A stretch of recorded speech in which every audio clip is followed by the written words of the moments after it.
Більше 15 років автодорогу Гадяча-Пішня не ремонтували. Нині тут кладуть фрезматеріал та працює автогрейдер.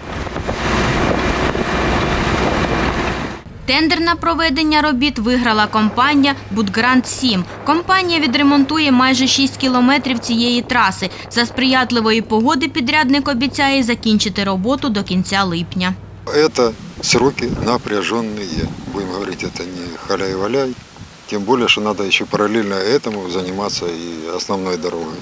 Об'їзну дорогу Зінькова ремонтують за рахунок співфінансування з районного, міського та сільських бюджетів. Державна субвенція – 560 мільйонів гривень. Ремонтують і дорогу Кролевець-Конотоп-Ромни-Пирятин, а саме в Лохвиці. 40 років жодних капітальних ремонтів тут не проводили. Роботи виконує компанія «Альтком».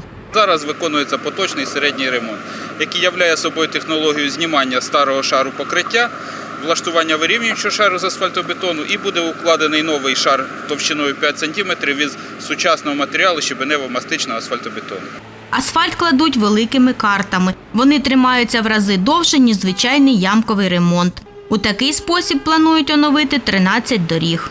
С 6 числа у нас будут уже заключены договора на все эти 13 дорог. Мы получили на это добро, где это пилотный проект, куда будут входить 3 составляющих. Это таможенные средства, это наши средства Укравтодора. И также само мы привлекаем сюда областные средства.